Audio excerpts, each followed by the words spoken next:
Class 10th का NCERT solution जिसमें magnetic effects of current का पूरा एनसीईआरटी के क्वेश्चंस विद एग्जांपल और बैक एक्सरसाइज इंटेक्स सब कुछ जो है वो इस पर्टिकुलर वीडियो में हम लोग देखने वाले हैं।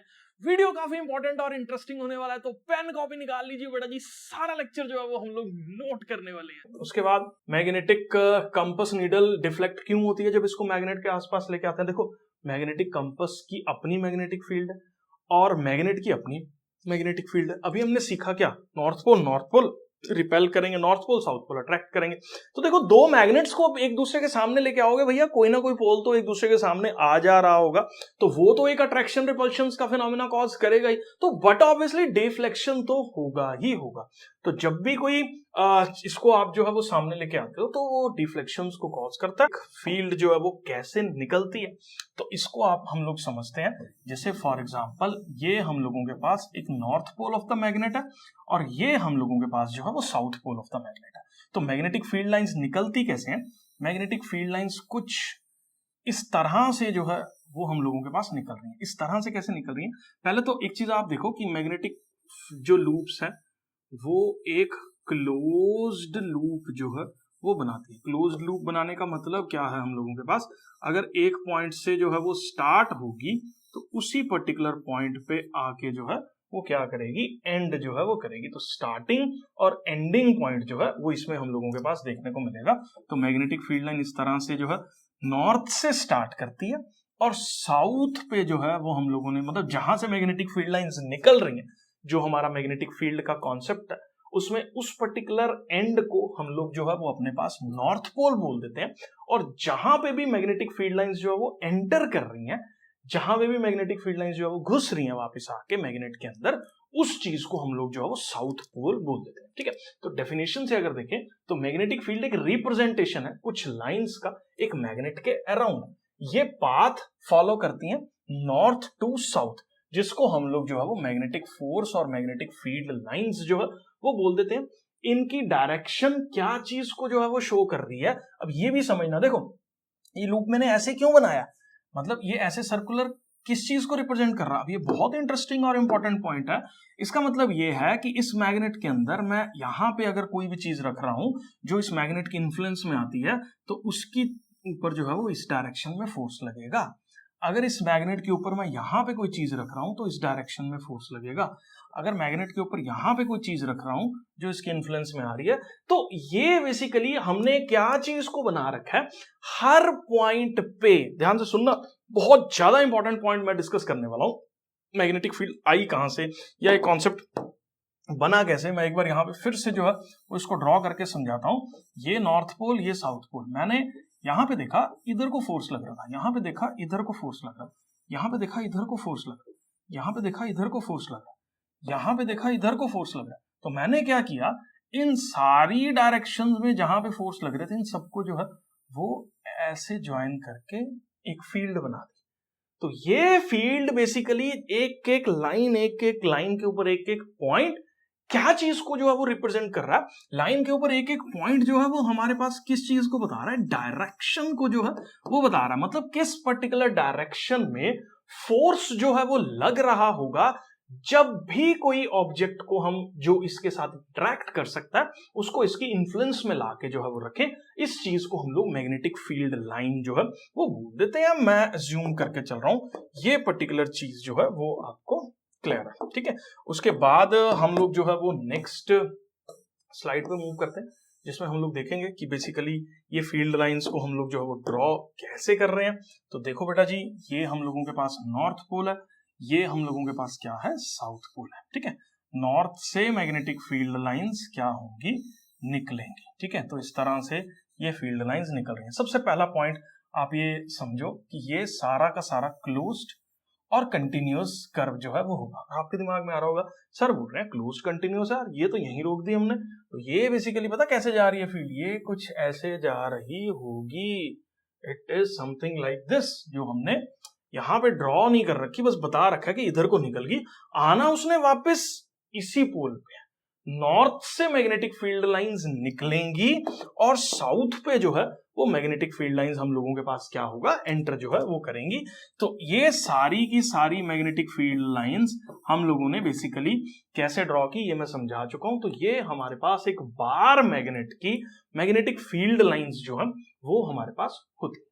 अब एक चीज आती है, एक पॉइंट पे ना हम मान लो एक मैग्नेट के ऊपर एक जगह पे ऐसे हमने किसी चीज को रख दिया, वो जिस डायरेक्शन में मूव कर रही है उसी डायरेक्शन में मैग्नेटिक फील्ड है, ये मतलब है। अब एक पॉइंट पे ना दो डायरेक्शन में फोर्सेस नेट नहीं हो सकते, ठीक है। मान लो यहाँ पे कोई चीज हमने रखी है, ठीक है, इसको आप ऐसे समझना, मान लो मैंने कुछ यहाँ पे रख दिया, ठीक है, और इसके ऊपर फोर्स जो है वो इधर को लग रहा था, तो मैंने मान लिया इधर को फोर्स लग रहा है तो ये मैग्नेटिक फील्ड इस डायरेक्शन में होगी। एक मैग्नेटिक फील्ड लाइन दूसरी मैग्नेटिक फील्ड लाइन को कट नहीं कर सकती। कारण इस चीज का समझना, जैसे फॉर एग्जांपल देखो, मान लो ये मैग्नेटिक फील्ड लाइन और ये मैग्नेटिक फील्ड लाइन, कट करने का मतलब क्या है, इस चीज को भी अंडरस्टैंड करो।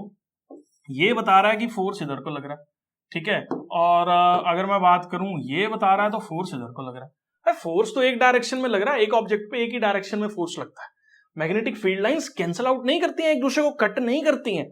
मैग्नेटिक फील्ड लाइंस एकदम रैंडमली अपना इंडिविजुअल लूप और इंडिविजुअल पाथ को जो है वो फॉलो कर रही होती हैं, क्योंकि एक पॉइंट पे जहां पे अगर वो मैग्नेटिक फील्ड लाइन कट कर रही है वो किस चीज को रिप्रेजेंट कर रहा है कि उस पर्टिकुलर पॉइंट पे दो डायरेक्शन ऑफ फोर्सेस हैं।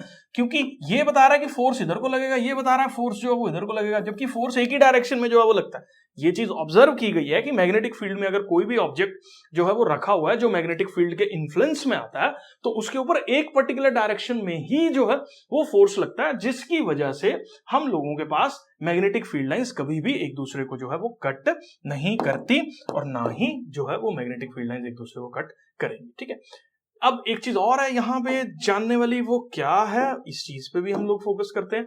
जितनी ज्यादा मैग्नेटिक फील्ड लाइंस एक सर्टेन रीजन में होंगी, ज्यादा number of magnetic field lines का मतलब है ज्यादा मैग्नेटिक फोर्स, और किसी रीजन के अंदर अगर कम number of magnetic field lines जो है वो एग्जिस्ट कर रही हैं तो इसका मतलब वहां पे कंपैरेटिवली कम और लेसर फोर्स जो है वो हम लोगों के पास एक्सर्ट जो है वो हो रहा है। और मैं अज्यूम करके चल रहा हूं ये फंडा भी जो है वो आपको क्लियर है। उसके बाद अगर मैं बात करूं बेटा जी, तो मैग्नेटिक फील्ड लाइंस कभी भी इंटरसेक्ट नहीं करती, ये सबने जो है वो सीख लिया। दूसरा एक चीज और सीखना बेटा जी आप, बहुत ज्यादा इंपॉर्टेंट ये पॉइंट है हम लोगों के पास, ये नॉर्थ पोल है, ये साउथ पोल है, ठीक है।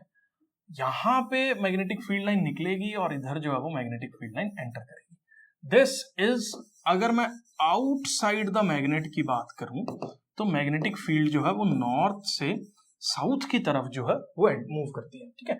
मैग्नेटिक फील्ड लाइन ऐसे स्टार्ट होगी और ऐसे जो है वो मूव करेगी। और अगर मैं इनसाइड द मैग्नेट की बात करूं, मैग्नेट के अंदर की बात करूं, तो मैग्नेट, क्योंकि देखो अभी हमने बात की कि इसने तो क्लोज्ड लूप बनाना है, ये क्लोज्ड लूप तो बना नहीं, इसका क्लोज्ड दायरा तो हुआ ही नहीं। क्लोज्ड करने के लिए तो मेरे को इस धागे को, इस थ्रेड को जो है इससे कनेक्ट करना पड़ेगा, इस रे को जो है वो उससे कनेक्ट करना पड़ेगा, इस फील्ड को जो है वो दूसरी फील्ड से कनेक्ट करना पड़ेगा, ठीक है। तो ये तो फंडा हो गया आउटसाइड की स्टोरी का। इनसाइड की अगर मैं स्टोरी की बात करूं ना भाई, इनसाइड की स्टोरी बहुत अलग है। इनसाइड की स्टोरी कुछ ऐसी है कि outside north to south magnetic field lines जो है वो हम लोगों के पास मूव करती हैं, और इनसाइड द मैग्नेट की बात की जाए तो वो साउथ से नॉर्थ की तरफ जो है वो मैग्नेटिक फील्ड लाइंस हम लोगों के पास जो है वो मूव करती हैं।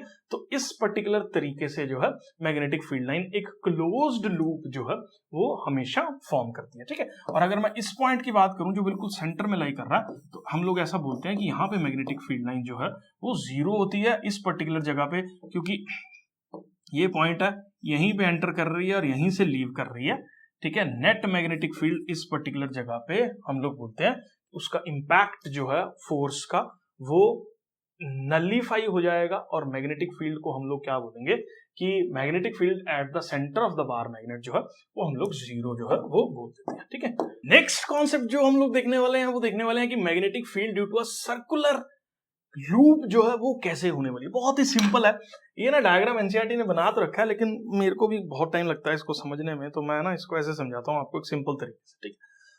अब आपको क्या ज्यूम करना है, ये शायद आपको एंड जो है वो दिख रहा हो, और सबको पता है ये आईफोन का, पुराने वाले आईफोन्स का चार्जर है, और ये सॉकेट के अंदर जो है वो जाएगा अडेप्टर के अंदर, और यहाँ पे आईफोन जो है वो कनेक्ट होगा, ठीक है।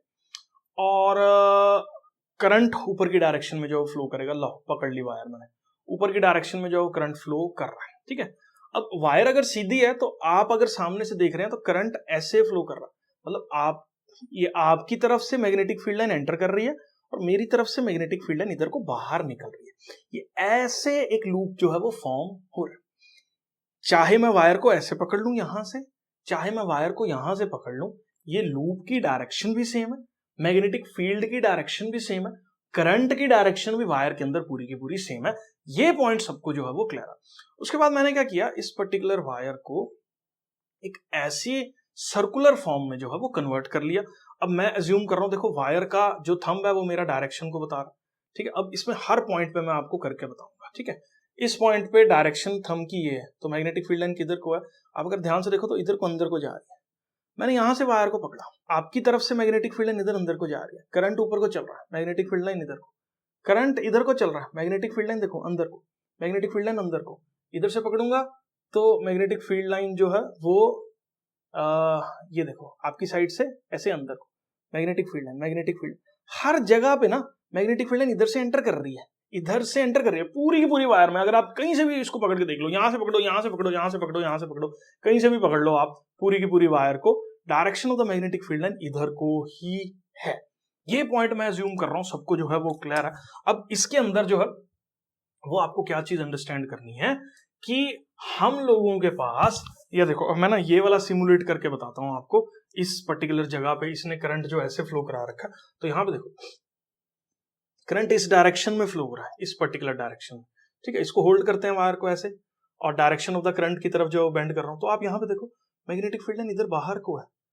ये देखो कैसे आप पकड़ा, कैसे मैंने इसको आगे, इसको मैंने कैसे पकड़ा, इसको मैंने ऐसे पकड़ा, ऐसे पकड़ा, ऐसे पकड़ा, थंब मेरा इधर को है, कर्ल ऑफ द फिंगर ऐसे है, यहां से कर्ल ऑफ द फिंगर निकल रही है, यहां से पकड़ो कर्ल ऑफ द फिंगर यहां को निकल रही है, यहां से पकड़ो कर्ल ऑफ द फिंगर, हर जगह से कर्ल ऑफ द फिंगर यहां से निकल के इधर को जा रही है, यहां से निकल के इधर को जा रही है, यहां से निकल के इधर को जा रही है। ये पॉइंट आपको सबको जो है वो अंडरस्टैंड करना है। और अगर आप इसको ध्यान से देखो तो सब जगह पे, हर पॉइंट पे हम लोगों के पास जो मैग्नेटिक फील्ड है वो इधर की डायरेक्शन में ही जो है, क्योंकि देखो वायर थी, हमने राइट हैंड थंब रूल लगाया और इसको जो है वो ऐसे होल्ड कर लिया। अब इसी वायर को तो सर्कुलर बना दिया, डायरेक्शन ऑफ द करंट तो सेम ही रहेगा, तो direction of the magnetic field निकालने में हर जगह पे मैग्नेटिक फील्ड लाइन की कुछ इस तरह की बाहर की तरफ जो है वो डायरेक्शंस हम लोगों के पास होती है, ठीक है। अगर मैं कॉर्नर्स की बात करूं, जहां से ये वायर जो है वो बंधी होगी नीचे को, तो इन कॉर्नर्स पे बात की जाए तो इन कॉर्नर्स को भी ऐसे होल्ड कर लो आप, ऐसे ऊपर की तरफ, क्योंकि ये देखो ये 2D तो नहीं है, 3D है, ठीक है। ऊपर की तरफ वायर ऐसे जा रही होगी और हमने ऐसे होल्ड कर लिया। मान लो वायर इधर को जा रही है, ये वायर है, ये इधर को जा रही है, हमने ऐसे होल्ड कर लिया। लूप कैसे बन रहा है, ऐसे बन रहा है, तो this shows the circular loop. ये सारा सर्कुलर लूप जो है वो एंटी क्लॉकवाइज डायरेक्शन में जो है वो हम लोगों के पास दिखा रहा है। तो ये पर्टिकुलर मैग्नेटिक फील्ड लाइन जो है वो एक सर्कुलर लूप के अंदर किस तरह की मैग्नेटिक फील्ड लाइन जो है वो होंगी, तो पीछे से मैग्नेटिक फील्ड लाइन आ रही है और बाहर की तरफ जो है वो मैग्नेटिक फील्ड लाइन सारी की सारी जो है वो एंटर कर रही है। अब क्वेश्चन आता है जो ध्यान से आपको समझना है, वो ये कि ये लूप है, मान लो आपके पास, इस लूप में ऐसे करंट जो है वो फ्लो कर रहा है और एक लूप में ऐसे ले रहा हूं जिसके अंदर करंट फ्लो कर रहा है ऐसे, ठीक है। क्या आप बता सकते हो कौन सा नॉर्थ पोल है, कौन सा साउथ पोल है, ठीक है। तो आप कैसे जो है वो इस चीज को बताओगे। अब इमेजिन करो आप इसको पकड़ रहे हो अपने हैंड में और थंब ऊपर है, तो मैग्नेटिक फील्ड लाइन देखो आपने कैसे पकड़ी, इधर से आपका हाथ एंटर किया और इधर से आपका हाथ जो है वो बाहर को निकला, यहां से मैग्नेटिक फील्ड लाइन बाहर को निकल रही है। इट मींस ये हमारे पास कौन सा पोल है जहां से मैग्नेटिक फील्ड लाइन बाहर को निकलती है, दिस रिप्रेजेंट्स नॉर्थ पोल। तो कभी भी किसी लूप के अंदर से अगर एंटी क्लॉकवाइज डायरेक्शन, अगर आप बिल्कुल सामने आपके एक लूप पड़ा है और उसमें एंटी क्लॉकवाइज डायरेक्शन में करंट जो फ्लो कर रहा है, तो जो फेस को आप देख रहे हो that represents the north pole. क्यों, क्योंकि यहां से मैग्नेटिक फील्ड लाइन जो है वो निकल के बाहर की साइड पे जो है वो हम लोगों के पास एंटर कर रही है, इसीलिए ये नॉर्थ पोल जो है वो हो गया। अगर इसकी बात करूं मैं, तो आपने ये वायर को कैसे पकड़ा, देखो ऐसे पकड़ोगे वायर को, जा थंब आपका डायरेक्शन में होगा तो ये अंदर को जा रहा है, इस डायरेक्शन से अंदर को जा रहा है, इस डायरेक्शन से अगर अंदर को जा रहा है तो ये बेसिकली मेरे पास कौन से वाला पोल हो गया, साउथ पोल हो गया। तो ये हम लोगों के पास जो पोल हो गया साउथ पोल को जो है वो रिप्रेजेंट कर रहा है, मतलब loop itself is acting as a magnet. Loop का जो फ्रंट वाला फेस है वो नॉर्थ पोल की तरह एक्ट कर रहा है, लूप का जो बैक वाला फेस है वो हम लोगों के पास जो है वो साउथ पोल की तरह जो है वो एक्ट करेगा। तो ये हम लोगों के पास पूरा का पूरा फंडा हो गया कि मैग्नेटिक लूप के अंदर अगर करंट जो है वो पास कर रहा है तो वो इस पर्टिकुलर तरीके से जो है वो बिहेव करेगा। एक साइड नॉर्थ पोल वाली रहेगी और दूसरी साइड हम लोगों के पास जो है वो साउथ पोल वाली रहेगी। मैं अज्यूम करके चल रहा हूं बेटा जी, ये इतना कॉन्सेप्ट जो है वो सब बच्चों को क्लियर है। इसकी थ्योरी जो है वो हम लोग अभी देख लेते हैं। तो यहाँ पे जो है वो हम लोगों ने क्या क्या जो है वो मेंशन कर रखा है। तो मैग्नेटिक फील्ड लाइन जो सर्कुलर लूप में near the current carrying loop as we move away the concentric circle becomes bigger. ठीक है, ये एक पहला पॉइंट है इसके अंदर।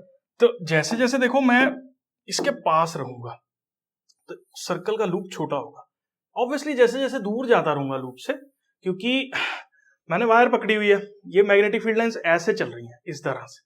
ठीक है, जैसे जैसे दूर जाता रहूंगा, ऑब्वियसली आप इस वाली मैग्नेटिक फील्ड लाइन पे थोड़ी लाई कर रहे हो जो बिल्कुल पास है, आप ऑब्वियसली उसके दूर वाली मैग्नेटिक फील्ड लाइन पे तो लाई करोगे जो उसके दूर है। तो दूर वाली मैग्नेटिक फील्ड लाइन तो ऐसे बाहर की तरफ है, तो ऑब्वियसली सर्कल बड़ा हो जाएगा। तो जैसे जैसे हम लोग दूर जाते रहेंगे तो मैग्नेटिक फील्ड लाइन का जो सर्कल लूप है वो हम लोगों के पास जो है वो थोड़ी बड़ी डायरेक्शन में जो है वो हो जाएगा। और आगे बढ़ते हैं। सेंटर पे सारी मैग्नेटिक फील्ड लाइंस जो है वो बिल्कुल स्ट्रेट हो जाती हैं। At center all the magnetic field lines are in the same direction due to which the strength of the magnetic field line increases. ठीक है, इसके अंदर जो मेन पॉइंट मेरे को यहाँ पे समझाना है वो ये है, आप सेंटर पे देखो मैग्नेटिक फील्ड लाइंस जो है वो स्ट्रेट हो। ठीक है, सेंटर का मतलब ये है कि बिल्कुल बीच में से जो निकलती हैं, देखो इधर की तरफ जो बेंडिंग हो रही है वो इधर को कॉन्वेक्स है, मतलब इधर की तरफ है, घूमी हुई है। जाते जाते जाते जाते ये कर्वेचर थोड़ा देखो ना, ये थोड़ा सा ज्यादा, ये आप इसको अगर एक चीज अंडरस्टैंड करो ना, इसके अंदर जो बिल्कुल पास में लूप है ना उसका रेडियस थोड़ा छोटा है। जैसे जैसे लूप बड़ा होता रहता है रेडियस बहुत बढ़ता रहता है। बहुत दूर जाके ये तकरीबन तकरीबन सीधा ही फील होता है। ठीक है, क्योंकि इस बोर्ड के अंदर से हम लोग छोटा सेक्शन ही देख रहे हैं। छोटे सेक्शन, बहुत बड़ा अगर सर्कल का रेडियस है, ठीक है, अर्थ का रेडियस बहुत बड़ा है। अब इस चीज को फील करना, आप मान लो सड़क पे चल रहे हो तो आपको अर्थ का curvature, you can't feel the curvature, it will feel straight to you. ठीक है, आप कर्वेचर को फील नहीं कर सकते हो। ठीक है, तो यहां पे वही दूर जो मैग्नेटिक फील्ड लाइन चलेगी वो अप्रोक्सीमेटली स्ट्रेट ही अपीयर करेगी। ठीक है, ये फंडा इस चीज का जो है वो हम लोगों के पास है कि रेडियस बढ़ेगा तो मैग्नेटिक फील्ड लाइन हम लोगों के पास स्ट्रेट फील जो है वो करेंगे। अब इसमें जो पॉइंट जो ध्यान देने वाला वो क्या है, जितना ज्यादा करंट हम लोग इस लूप के अंदर से पास करेंगे उतनी ज्यादा मैग्नेटिक फील्ड लाइंस जो है वो हम लोगों के पास होंगी, और जितना लूप का रेडियस बड़ा होगा उतनी कम मैग्नेटिक फील्ड लाइंस जो है वो हम लोगों के जो है वो एक पर्टिकुलर जगह पे प्रेजेंट होंगी या सेंटर पे जो है वो प्रेजेंट होंगी। यहाँ पे देखो magnetic field lines produce by current carrying conductor at its centre. Centre की बात जो है वो हम लोगों के पास यहाँ पे हो रही है। ठीक है, तो ये देख लो, ये मैंने एक छोटा सा सर्कल जो है वो बना दिया। इसके सेंटर की जो मैग्नेटिक फील्ड लाइन है वो किसके डायरेक्टली प्रोपोर्शनल है, कितना ज्यादा करंट है, इसके सेंटर की magnetic field line inversely proportional to ये रेडियस ऑफ द लूप है। जितना बड़ा रेडियस ऑफ द लूप होगा उतनी कम मैग्नेटिक फील्ड लाइन होगी, और जितना छोटा रेडियस ऑफ द लूप होगा उतनी ज्यादा मैग्नेटिक फील्ड लाइन जो है वो होगी। तो B is directly proportional to I by R जो है वो इस पर्टिकुलर केस में भी वैलिड है। ठीक है, तो हम लोगों के पास magnetic field line directly proportional to I, current ज्यादा पास करोगे मैग्नेटिक फील्ड लाइन ज्यादा रहेगी। अब देखो ना, रेडियस अगर मैं इस लूप का जो है वो बड़ा करता हूं, इतना बड़ा कर दिया मैंने, मैग्नेटिक फील्ड लाइन सेंटर पे कम हो जाएगी। ठीक है, क्योंकि inversely proportional to the radius जो है ये हम लोगों के पास जो है वो होता है। एक चीज और है यहाँ पे हम लोगों ने जो वो मेंशन नहीं कर रखी, अगर मैं जैसे इसको देखना जरा ध्यान से, ये एक लूप था, अब मैंने क्या करा, एक और लूप बना दिया इसके साथ, और उसके बाद एक और बहुत लंबी वायर है मेरे पास, और मैंने बहुत सारे लूप जो है वो यहाँ पे बना दिए, बहुत सारे नंबर ऑफ लूप्स बना दिए। तो जो सेंटर के ऊपर मैग्नेटिक फील्ड लाइंस है ना वो नंबर ऑफ लूप्स पे भी डिपेंड करेंगे। बहुत इंपॉर्टेंट पॉइंट है जो आपको जो अंडरस्टैंड करना है। तो करंट के डायरेक्टली प्रोपोर्शनल, चौथा पॉइंट है B is directly proportional to number of क्या, लूप्स, जितने ज्यादा नंबर ऑफ लूप्स होंगे हमारे पास उतनी ज्यादा मैग्नेटिक फील्ड लाइन जो है वो एक पर्टिकुलर वायर के, सर्कुलर वायर के सेंटर में जो है वो होगी। क्यों? ऑब्वियसली इस वायर का अपना मैग्नेटिज्म ऐड होगा, इसका अपना मैग्नेटिज्म सेंटर का ऐड होगा जब इनको कनेक्ट करेंगे, क्योंकि इन दोनों का मैग्नेटिज्म सेम ही डायरेक्शन में है। देखो इसका मैग्नेटिज्म किधर है, इसका मैग्नेटिज्म मान लो उधर की तरफ है, ये वायर हमने कनेक्ट करी, करंट तो सेम डायरेक्शन में फ्लो कर रहा है दोनों में, इसका मतलब दोनों के अंदर मैग्नेटिज्म सेम डायरेक्शन में होगा, तो दोनों का मैग्नेटिज्म ऐड होगा। Magnetism is a vector quantity, magnetic field जो है, तो इसीलिए नंबर ऑफ लूप्स से मैग्नेटिक फील्ड लाइंस जो है वो हम लोगों के पास जो है वो बढ़ जाती है। ठीक है, तो मैं जूम करके चल रहा हूं, ये पर्टिकुलर फंडा भी जो है वो सबको क्लियर है।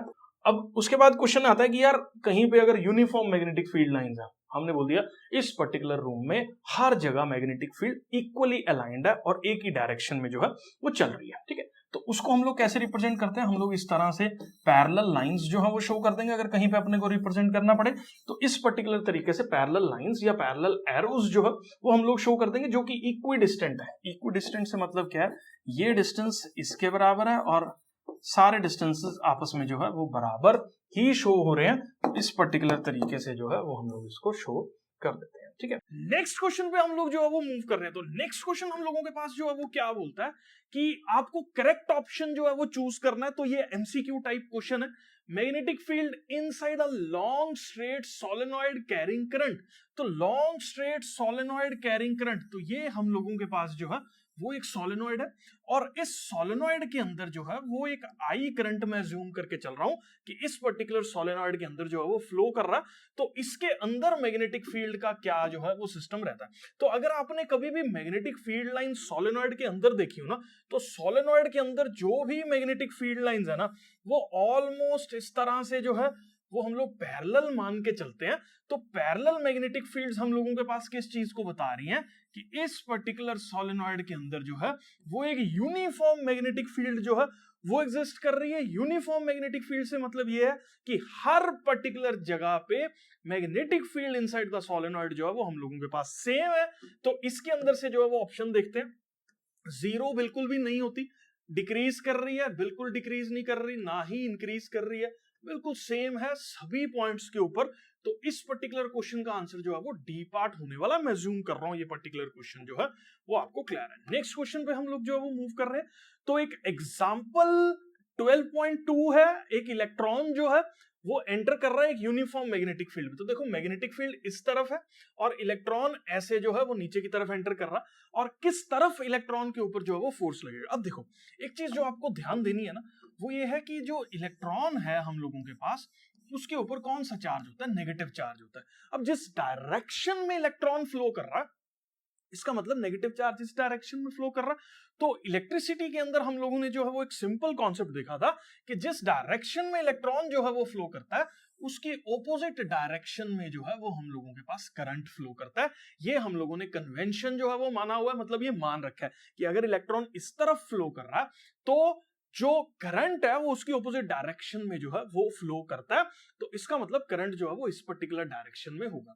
अब हमने जो है वो फोर्स का डायरेक्शन निकालना है। तो देखो फोर्स का डायरेक्शन अगर करंट फ्लो कर रहा हो तो किस रूल से जो है वो निकलता है, तो वो निकलता है फ्लेमिंग के लेफ्ट हैंड के रूल से। लेफ्ट हैंड के रूल में जो ये वाला मिडिल फिंगर है ये करंट की तरफ आपको पॉइंट करना, ये जो है वो आपको मैग्नेटिक फील्ड की तरफ पॉइंट करना, और जो थंब है वो डायरेक्शन ऑफ द फोर्स को जो है वो बताएगा। अब ये काम जो है वो हम लोग करके देखते हैं। तो अब ये देखो करंट ऊपर की तरफ चल रहा है, तो मैंने बोला था मिडिल फिंगर करंट की तरफ पॉइंट करो, ये जो है वो मैग्नेटिक फील्ड की तरफ पॉइंट की, और थंब देख रहे हो आप अंदर वाली साइड पे, इनसाइड इस साइड, तो इसका मतलब इनसाइड जो है वो फोर्स की वैल्यू जो है वो लग रही है। तो इनटू द पेज जो है वो हम लोगों के पास फोर्स जो है वो एक्सर्ट होगा। तो इस तरह के क्वेश्चंस को करने के लिए जहां पे भी करंट पास कर रहा, इंड्यूस नहीं कर रहा, ध्यान रखना है इंड्यूस करंट वर्ड ना यूज किया हो। वैसे भी इंडक्शन का फिनोमिना जो है वो हम लोगों के सिलेबस से जो है वो अब कट गया हुआ है। पहले जो है ईएमआई का कॉन्सेप्ट हमारे पास होता था, तो इंड्यूस्ड करंट निकालने के लिए राइट हैंड रूल यूज होता था। तो अब हमारे पास सिर्फ एक ही रूल है जो कि फ्लेमिंग लेफ्ट हैंड रूल है। तो लेफ्ट हैंड रूल में ये तीन अगर म्यूचुअली परपेंडिकुलर फिंगर्स का मतलब आपको पता है तो इस तरह के क्वेश्चंस के अंदर कोई भी प्रॉब्लम जो है वो नहीं आने वाली है। मैं ज्यूम करके चल रहा हूँ बेटा जी, ये क्लियर है। नेक्स्ट क्वेश्चन पे मूव कर रहे हैं। तो नेक्स्ट क्वेश्चन हम लोगों के पास क्या बोलता है, which of the following property of an proton can change while moving when while it moves freely in a magnetic field. तो आप देखो प्रोटॉन जो है वो एक पॉजिटिवली चार्ज स्पीशीज, और ये मान लो रीजन है जो मैग्नेटिक फील्ड का जो है वो रीजन है, ठीक है। जैसे ही प्रोटॉन इस मैग्नेटिक फील्ड वाले रीजन के अंदर एंटर करेगा तो प्रोटॉन की इस तरफ मूव कर रहा, तो इसका मतलब प्रोटॉन का करंट जो है वो इस तरफ मूव कर रहा, ठीक है, क्योंकि जिस डायरेक्शन में पॉजिटिव चार्ज मूव करता है उसी पर्टिकुलर डायरेक्शन में जो है वो करंट मूव कर रहा है। तो अगर प्रोटॉन इस पर्टिकुलर डायरेक्शन में ऐसे मूव कर रहा तो हम लोगों के पास जो करंट है वो भी इसी डायरेक्शन में जो है वो मूव करेगा। जैसे ही करंट मूव करेगा और मैग्नेटिक फील्ड में एंटर करेगा तो यहां पे मैग्नेटिक फील्ड प्रेजेंट है, तो लेफ्ट हैंड रूल के हिसाब से देखा जाए तो इसके ऊपर जो है फोर्स लगेगा। किसके ऊपर? प्रोटॉन के ऊपर। फोर्स लगने की वजह से प्रोटॉन की जो डायरेक्शन है वो हम लोगों के पास क्या होगी? चेंज होगी। डायरेक्शन चेंज होगी तो हम लोग बोल सकते हैं क्या कि प्रोटॉन की जो वेलोसिटी है वो बदली जाएगी। वेलोसिटी के साथ ही एक और कॉन्सेप्ट रहता है जिसको हम लोग मोमेंटम बोलते हैं। मोमेंटम भी मास इनटू वेलोसिटी है। तो देखो फोर्स लगा, डायरेक्शन बदली तो वेलोसिटी बदली, वेलोसिटी बदली तो मोमेंटम भी जो है वो हम लोगों के पास चेंज होगा। तो मोर देन ऑप्शंस इसके अंदर करेक्ट हो सकते हैं, तो वेलोसिटी और मोमेंटम जो है वो बदले जाएंगे। अब एक चीज मैं और बताता हूं, बहुत अच्छा कॉन्सेप्ट है।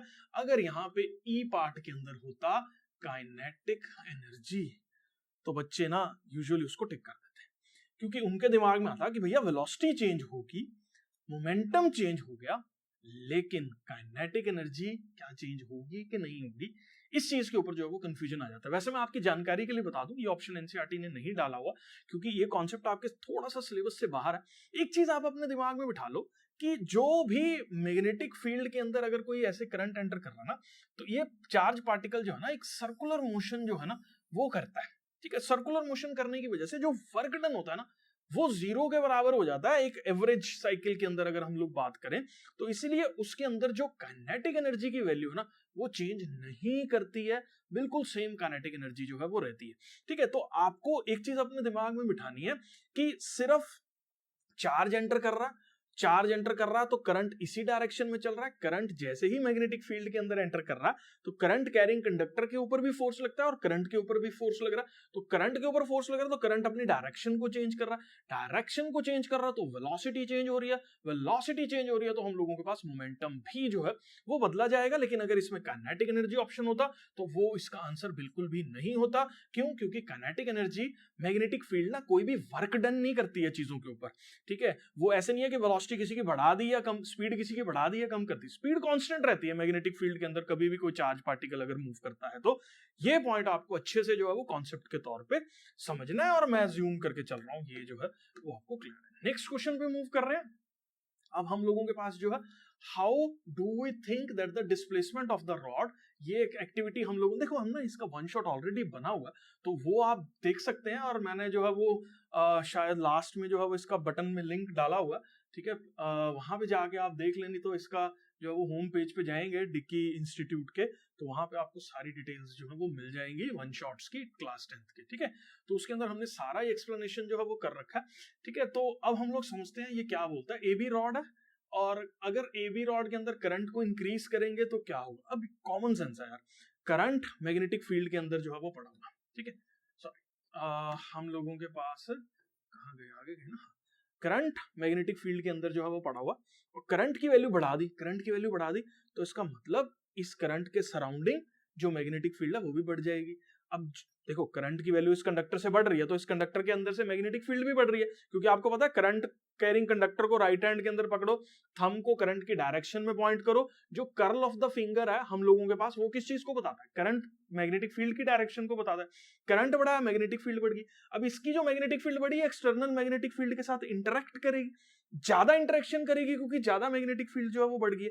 तो इसका मतलब इसकी जो फोर्सेस की वैल्यू है वो सिग्निफिकेंटली चेंज जो है वो बट ऑब्वियसली होगी, क्योंकि करंट कैरिंग कंडक्टर पे करंट की वैल्यू बढ़ेगी तो मैग्नेटिक फील्ड की वैल्यू बढ़ेगी, मैग्नेटिक फील्ड की वैल्यू बढ़ेगी तो एक्सटर्नल मैग्नेटिक फील्ड के साथ ज्यादा इंटरेक्शंस होने की वजह से उनके ऊपर जो फोर्स की वैल्यू है वो बढ़ जाएगी। तो इस पर्टिकुलर केस में अगर देखा जाए तो फोर्स की वैल्यू जो है वो हम लोगों के पास क्या करने वाली है, इंक्रीज जो है वो करने वाली है, ठीक है। तो इस केस में फोर्स की वैल्यू इंक्रीज करेगी, है ना। Displacement of the rod be affected, तो फोर्स की वैल्यू इंक्रीज करेगी, तो इसका मतलब जो डिस्प्लेसमेंट है ये रॉड ज्यादा शो करेगी, सिंपल, ठीक है। नेक्स्ट पॉइंट है, अगर स्ट्रॉन्गर फोर्स, अब देखो एक्सटर्नल मैग्नेटिक फील्ड बढ़ा दी हमने, एक्सटर्नल मैग्नेटिक फील्ड बढ़ा दी तो भी इंटरेक्शन जो है वो इस करंट कैरिंग रॉड के साथ ज्यादा करेगी। देखो किसी एक की मैग्नेटिक फील्ड बढ़नी चाहिए तो इंटरेक्शन होगी, तो इसका मतलब एक्सटर्नल मैग्नेटिक फील्ड बढ़ रही है तो भी फोर्स बढ़ रहा है, क्योंकि मैग्नेटिक फील्ड जितनी ज्यादा होगी उतना ज्यादा फोर्स एक्सर्ट करेगी, तो उतना ज्यादा डिस्प्लेसमेंट जो है वो हम लोगों के पास देखने को मिलेगा। तो जिस पर्टिकुलर वजह से हम लोग बात करें तो स्ट्रॉन्गर अगर होर्स मैग्नेट लेंगे तो हम लोगों के पास जो है वो फोर्स की वैल्यू बढ़ेगी, जिससे डिस्प्लेसमेंट जो है वो बढ़ेगा। उसके बाद the length of the rod is increased, ये बड़ा एक इंपॉर्टेंट पॉइंट है। मैं ना इसको समझने के लिए हमारी एनसीईआरटी में फॉर्मूला दे नहीं रखा, मैं फिर भी आपको जो है ना ये समझा देता हूँ। जो फोर्स होता है ना, मान लो ये कोई करंट कैरिंग कंडक्टर है, आई करंट इसमें से फ्लो कर रहा है, और ये किसी एक्सटर्नल फील्ड के अंदर प्रेजेंट है जो कि बी फील्ड है, और इसकी जो करंट कैरिंग कंडक्टर है इसकी लेंथ मान ली मैंने एल, तो जो फॉर्मूला होता है ना वो होता है हमारे पास I L B sine theta, ठीक है। तो फोर्स की वैल्यू कब कब बढ़ रही है, आई क्या है, करंट है, एल क्या है, लेंथ ऑफ द कंडक्टर है, बी क्या होता है, मैग्नेटिक फील्ड होती है, और थीटा क्या होता है, इसकी ओरिएंटेशन कैसे है, कितने एंगल पे जो है वो पड़ा हुआ है, उस चीज को जो है ये रिप्रेजेंट कर रहा है। तो अगर करंट बढ़ रहा है तो भी फोर्स बढ़ रहा है, लेंथ बढ़ रही है तो भी फोर्स बढ़ रहा है, एक्सटर्नल मैग्नेटिक फील्ड बढ़ रही है तो भी फोर्स की वैल्यू जो है वो बढ़ रही है। तो आप अपने दिमाग में एक चीज बिठा लो कि लेंथ ऑफ द कंडक्टर अगर बढ़ेगी तो जितनी, अब खुद सोचने वाली बात है, मान लो इतना सा ही कंडक्टर है तो एक्सटर्नल मैग्नेटिक फील्ड सिर्फ इतने रीजन से कनेक्ट कर रही है। अब मान लो ये बहुत बड़ा रीजन हो गया जहां पे एक्सटर्नल फील्ड जो है वो प्रेजेंट है, तो इसका मतलब जब एक्सटर्नल फील्ड आएगी तो ये इतनी बड़ी मैग्नेटिक फील्ड के साथ जो है वो इंटरेक्ट करेगी। देखो छोटा कंडक्टर है तो छोटी जगह पे इंटरेक्शन हो रहा है, बड़ा कंडक्टर है जिसके अंदर से करंट फ्लो कर रहा है तो पूरा का पूरा कंडक्टर जो है वो अब एक्सटर्नल फील्ड के अंदर इंटरेक्शन जो है वो कर रहा है, तो ज्यादा इंटरेक्शंस करेगा तो ज्यादा फोर्स लगेगा। तो सिंपल इस फॉर्मूला से भी लर्न कर सकते हो, कॉमन सेंस से भी जो है वो इसको इस्तेमाल कर सकते हो। तो तीनों केसेस के अंदर अगर लेंथ बढ़ रही है, करंट बढ़ रहा है और हम लोगों के पास एक्सटर्नल मैग्नेटिक फील्ड बढ़ रही है तो फोर्स की वैल्यू बढ़ेगी ही बढ़ेगी, और हम लोगों के पास जो है वो डिस्प्लेसमेंट ज्यादा शो करेगा। मैं जूम करके चल रहा हूं बेटा जी, ये पर्टिकुलर क्वेश्चन भी आपको क्लियर है। नेक्स्ट क्वेश्चन पे मूव कर रहे हैं। A positively charge particle, alpha particle है, अल्फा पार्टिकल सबको मालूम है कि वो क्या रहता है, हीलियम का जो है वो आयन होता है, इसको हम लोग अल्फा पार्टिकल बोलते हैं, इसके ऊपर 2 पॉजिटिव चार्ज है टुवर्ड्स द वेस्ट, ठीक है। अब नॉर्थ साउथ ईस्ट वेस्ट जो है वो हम लोग बना लेते हैं, ये हो गया वेस्ट, ये हो गया ईस्ट, ये हो गया नॉर्थ, और ये हो गया साउथ। अब देखते हैं क्या होता है, ठीक है। एक पॉजिटिवली चार्ज पार्टिकल है जो प्रोजेक्ट किया गया किस तरफ जो है वो प्रोजेक्ट किया गया, ये पॉजिटिवली चार्ज पार्टिकल को वेस्ट की तरफ जो है वो प्रोजेक्ट किया गया, इज डिफ्लेक्टेड टुवर्ड्स नॉर्थ, इसके ऊपर ये करंट की डायरेक्शन होगी, क्योंकि जिस डायरेक्शन में चार्ज पार्टिकल को हम लोग प्रोजेक्ट करेंगे उसी डायरेक्शन में हम लोगों के पास जो है वो करंट मूव करेगा। अब करंट अगर इस डायरेक्शन में मूव कर रहा है, और आगे क्या बोल रहा है कि इसकी जो फोर्स लगी इसके ऊपर वो किस डायरेक्शन में लगी, नॉर्थ डायरेक्शन में लगी। अब अपना लेफ्ट हैंड रूल लेके आ जाओ, फोर्स लगी नॉर्थ की डायरेक्शन में, करंट चल रहा है किधर, इधर, ये एक मिनट ऐसे, ये रहा, ये बन गया, ठीक है। करंट इधर चल रहा है, फोर्स थंब लगाता है, थंब किधर लगा रहा है, फोर्स ऊपर की तरफ लगा रहा है, खुद ही देख लो, करंट इधर को आ रहा है मेरी तरफ, ये करंट को रिप्रेजेंट कर रहा है, ये ऊपर जा रहा है, कौन है ये, फोर्स, फोर्स ऊपर लग रहा है नॉर्थ की तरफ, तो मैग्नेटिक फील्ड किधर है, अरे आपकी तरफ है मैग्नेटिक फील्ड, नहीं पता लग रहा क्या, तो मैग्नेटिक फील्ड की जो डायरेक्शन है वो तुम्हारी तरफ होगी, ठीक है। अपवर्ड डायरेक्शन में जो मैग्नेटिक फील्ड है वो हम लोगों के पास लगेगी, तो डी पार्ट इसका ऑप्शन जो है वो हो जाएगा। एक सिंपल तरीके से इधर को करंट जा रहा है, इधर को जो है वो मैग्नेटिक फील्ड होती है, और ये हम लोगों के पास जो है वो फोर्स को रिप्रेजेंट कर रहा है। फोर्स और करंट की डायरेक्शन क्वेश्चन के अंदर गिवन थी, इन दोनों को देखते हुए हमने मैग्नेटिक फील्ड की डायरेक्शन जो है वो बता दी कि वो अपवर्ड डायरेक्शन में बाहर की तरफ जो है वो मैग्नेटिक फील्ड हो रही है। मैं जूम करके चल रहा हूं, ये क्लियर। तो नेक्स्ट क्वेश्चन हम लोगों के पास क्या बोलता है, name two safety measures which are commonly used in the electric circuits and appliances. देखो पहला सेफ्टी मेजर जो हम लोग हर जगह पे लेते हैं ना, वो है फ्यूज का। ठीक है, कोई भी हमारा महंगा अप्लायंस है तो उसके आगे जो है वो एक फ्यूज वायर जो है वो हम लोग लगा देते हैं, ताकि अगर बहुत ज्यादा जो है वो करंट आ जाए तो ये वायर जो है वो मेल्ट कर जाए और सर्किट को ब्रेक कर दे और हमारे अप्लायंस को जो है वो बिल्कुल भी नुकसान ना हो। तो ये पहला सेफ्टी मेजर जो हम लोग लेते हैं, दैट इज अ फ्यूज। दूसरा सेफ्टी मेजर, कई बार क्या होता है, बहुत ज्यादा करंट जो है वो एक्सटर्नल जो है वो घर के अंदर एंटर कर गया है, पोटेंशियल डिफरेंस बहुत ज्यादा वेरी कर रहा है। ठीक है, तो हम लोग क्या करते हैं, घरों के अंदर जो है वो एक अर्थ वायर जो है वो प्रेजेंट होती है, ताकि कोई भी एक्सेस करंट अगर घर के अंदर एंटर कर रहा है सर्किट्स के थ्रू, तो वो एक्सेस करंट जो है वो अर्थ के अंदर हम लोग डेविएट कर सके, उस तरफ जो है वो मूव कर सके और अपने घर को फायर से और बाकी नुकसान से जो है वो बचा सके। तो ये दो मेन सेफ्टी मेजर्स जो है वो दिए जाते हैं इन पर्टिकुलर चीजों को घरों के अंदर डोमेस्टिक सर्किट्स में कंट्रोल करने के लिए। मैं जूम कर रहा हूं, ये क्लियर है। नेक्स्ट क्वेश्चन पे मूव कर रहे हैं। एक इलेक्ट्रिक ओवन है जो कि बहुत 2 किलोवाट इसकी पावर है। ठीक है, तो 2 टन का जो है वो हमारे पास ओवन हो गया। ठीक है, किलोवाट इसकी पावर होगी, जो कि डोमेस्टिक सर्किट के अंदर हम लोग इस्तेमाल कर रहे हैं। तो 220 वोल्ट का जो है वो हमारा सर्किट है और 5 एम्पियर का करंट जो है वो इसके अंदर से पास कर रहा है। ठीक है, बहुत ज्यादा अमाउंट ऑफ करंट होता है, 5 एम्पियर का जो करंट है जो कि इसके अंदर से जो है वो पास कर रहा है। तो पावर को अगर आप देखो तो I इंटू वी जो है वो पावर का फॉर्मूला हमारे पास रहता है जूल्स लॉ ऑफ हीटिंग से। अगर आप इसको अंडरस्टैंड करो तो ये I स्क्वायर R होता है, तो I इंटू वी करोगे तो ये बहुत बड़ा नंबर हो जाएगा। तो इसका मतलब बहुत ज्यादा पावर जो है वो ये सर्किट जो है वो कंज्यूम कर रहा है और 5 एम्पियर का करंट जो है वो बहुत ज्यादा है। तो इसका रिजल्ट ये होगा कि बहुत ज्यादा अमाउंट ऑफ हीट जो है वो प्रोड्यूस होगी, और ज्यादा अमाउंट ऑफ हीट प्रोड्यूस होने की वजह से सर्किट ब्रेक कर सकता है, मेल्ट कर सकता है, तो आग भी जो है वो लग सकती है। ठीक है, अगर कुछ वायर्स पुरानी है या कुछ भी इश्यूज के अंदर जो वो क्रिएट हुआ। तो इन सब चीजों का ध्यान देना कि इतना ज्यादा अमाउंट ऑफ करंट अपने को नहीं पास कराना, क्योंकि V इंटू आई अगर आप इसको करोगे तो 5 टू 10 10 और ये 11, तो ये इतने वॉट जो है वो एनर्जी प्रोड्यूस करेगा। ठीक है, और हम लोगों के पास जो है वो एक हाई मतलब जो एनर्जी ये प्रोड्यूस होगी, तो हम लोगों के पास जो सर्किट है वो ब्रेक कर सकता है और करंट जो है वो एक्सेसिव होने की वजह से। मैं जूम करके चल रहा हूँ, ये जो है वो क्लियर है।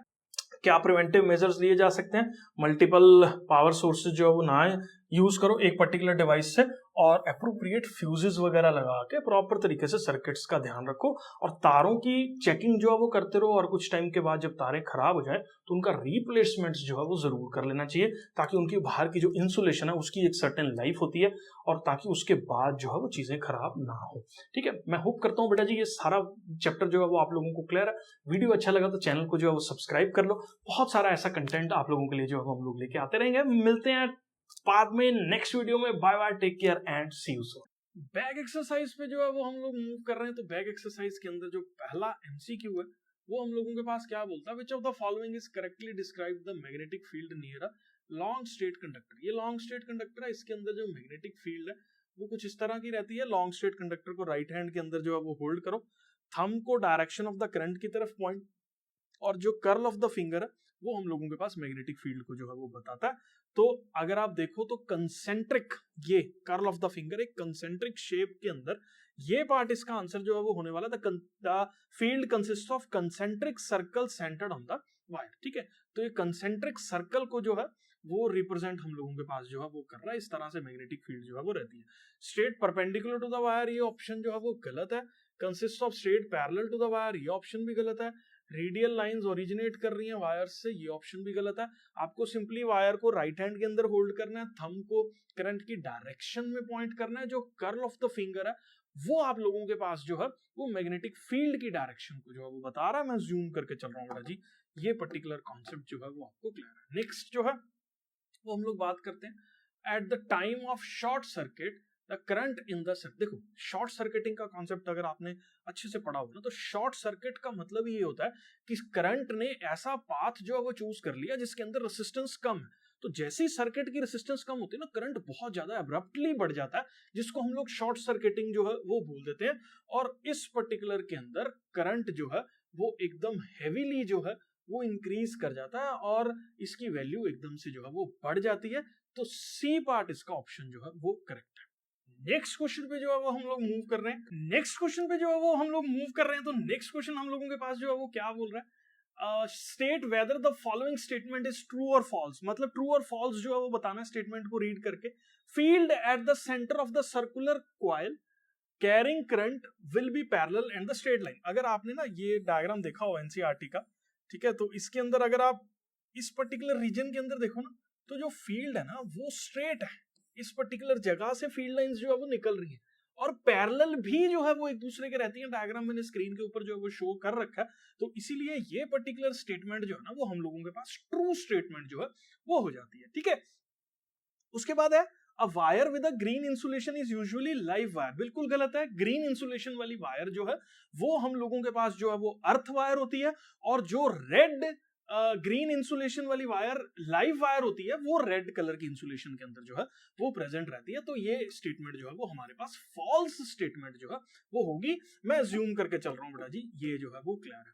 नेक्स्ट क्वेश्चन, आपको दो मेथड्स जो है वो बताने हैं जिससे हम लोग जो है वो मैग्नेटिक फील्ड को प्रोड्यूस कर सकते हैं। देखो, मैग्नेटिक फील्ड प्रोड्यूस करने का बहुत ही एक, तो इस क्वेश्चन का आंसर जो है वो हम लोग कैसे देखने वाले हैं, तो आप एक चीज अपने दिमाग में बिठा लो। मान लीजिए ये आपके पास एक वायर है, और इस वायर के अंदर से जो है वो आप एक करंट जो है वो पास कर रहे हैं। तो जैसे ही वायर के अंदर से करंट जो है वो पास होगा, तो वायर के सराउंडिंग के अंदर जो है वो circular loop of magnetic fields जो है वो हम लोगों के पास आ जाएंगी, और मैग्नेटिक फील्ड जो है वो प्रोड्यूस हो जाएगी। तो कोई भी करंट कैरिंग कंडक्टर के अंदर से अगर मैग्नेटिक फील्ड जो है वो, सॉरी, करंट जो है वो पास हो रहा है, तो मैग्नेटिक फील्ड लाइंस जो है वो हम लोगों के पास प्रोड्यूस हो जाती है। ठीक है, दूसरा तरीका है कि सोलेनॉइड के अंदर से जो है वो आप अगर करंट पास कर दो तो भी मैग्नेटिक फील्ड प्रोड्यूस जो है वो हो जाएगी। Circular loop of the coil के अंदर से करंट पास कर दो तो भी मैग्नेटिक फील्ड जो है वो प्रोड्यूस हो जाएगी। तो बेसिक आइडिया इसके बिहाइंड यही है कि किसी भी वायर के अंदर से, वो किसी भी फॉर्म के अंदर बेंड हो,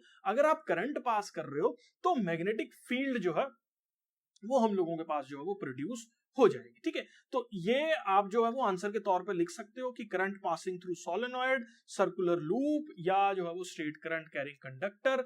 तो ये सारे के सारे मेथड्स हो गए हम लोगों के पास मैग्नेटिक फील्ड लाइंस को जो है वो प्रोड्यूस करने के। Different different types of magnetic field lines हर एक केस के अंदर जो है वो हमारे पास प्रोड्यूस हो रही है। मैं जूम करके चल रहा हूँ बेटा जी, ये पर्टिकुलर क्वेश्चन जो है वो आपको क्लियर है। नेक्स्ट क्वेश्चन पे जो है वो हम लोग मूव कर रहे हैं।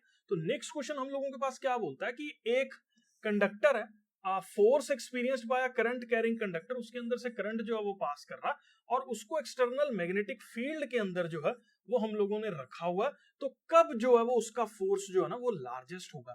तो मैंने ना पहले भी आपको अभी बताया, ये फॉर्मूला जो है ना ILB sine theta.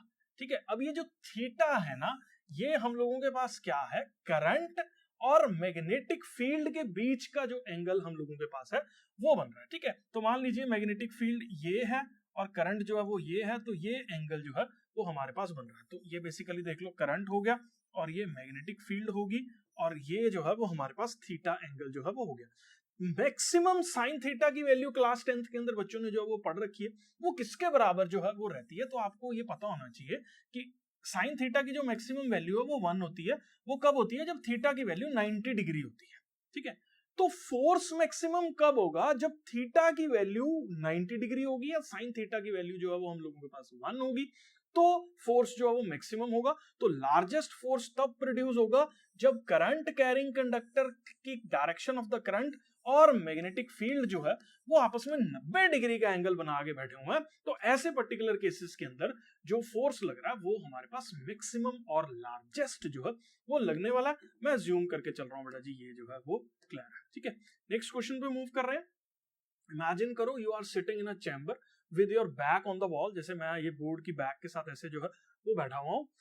An electron beam moving horizontally from your back towards the front wire. मतलब एक इलेक्ट्रॉन का बीम यहां से आपकी तरफ जो है वो आ रहा है, इतना मेरे को समझ में आया। Is deflected by a strong magnetic field to the right side. इधर इलेक्ट्रॉन का बीम इधर को आ रहा था और डिफ्लेक्ट हो गया इस साइड पे। डिफ्लेक्ट हो गया किस साइड पे, इस साइड पे जो है वो डिफ्लेक्ट हो गया। What is the direction of the magnetic field. अब ये जो है ना क्वेश्चन काफी कंफ्यूजिंग है। देखो ध्यान से समझना इस चीज को, रूल लगेगा लेफ्ट हैंड। इलेक्ट्रॉन आ रहा है ना, देख लो ध्यान से, इलेक्ट्रॉन जिस डायरेक्शन में मूव करता है ना उसके ऑपोजिट डायरेक्शन में करंट मूव करता है। तो इसका मतलब करंट ये फिंगर से रिप्रेजेंट करते हैं। इलेक्ट्रॉन इधर जा रहा है तो करंट किधर जाएगा, इधर को जाएगा। अब ये डिफ्लेक्ट किधर कर रहा है, अगर इसका डिफ्लेक्शन देखो तो डिफ्लेक्शन हो रहा है टू द राइट, तो राइट में डिफ्लेक्ट कर रहा है। अब ये देखो ध्यान से जरा, ये मेरी तरफ है, मैं ऐसे दिखा रहा हूं आपको, ये देखो मैं इधर को पॉइंट कर रहा हूं, ये जो फिंगर आ रही है ये मेरी तरफ जो है वो आ रही है, ठीक है, और मूव मेरे राइट पे कर रही है, तो मैग्नेटिक फील्ड की डायरेक्शन देखो किस तरफ है, डाउनवर्ड। तो मैग्नेटिक फील्ड जो है वो डाउनवर्ड डायरेक्शन में होगी, तभी जो है वो ये हम लोगों के पास हो सकता है। तो what is the direction of the magnetic field, तो आपको ये लिख देना है सिंपली डाउनवर्ड डायरेक्शन जो है वो हम लोगों के पास मैग्नेटिक फील्ड का जो है वो होने वाला। मैं जूम करके चल रहा हूँ, ये क्वेश्चन भी जो है वो आपको क्लियर है। नेक्स्ट क्वेश्चन पे बेटा जी हम लोग जो है वो मूव कर रहे हैं। तो state the rule to determine the direction of the magnetic field produced by a state conductor carrying conductor. Magnetic field जो प्रोड्यूस कर रहा है एक करंट कैरिंग कंडक्टर, उसके, एक मिनट, ये जो है वो हम लोग यहाँ पे जो क्वेश्चन नंबर पे मूव कर रहे हैं, ये हम लोगों के पास जो है वो स्ट्रेट करंट कैरिंग कंडक्टर जो मैग्नेटिक फील्ड प्रोड्यूस कर रहा है उसको जो है वो हम लोग कैसे फाइंड आउट कर सकते हैं, राइट हैंड थंब रूल से। तो राइट हैंड के अंदर जो है वो इसको होल्ड करो, जो कर्ल ऑफ द फिंगर है वो आपकी जो है वो मैग्नेटिक फील्ड को जो है वो बता रहा है, और डायरेक्शन ऑफ द थंब जो है वो डायरेक्शन ऑफ द करंट को जो है वो बता रही है।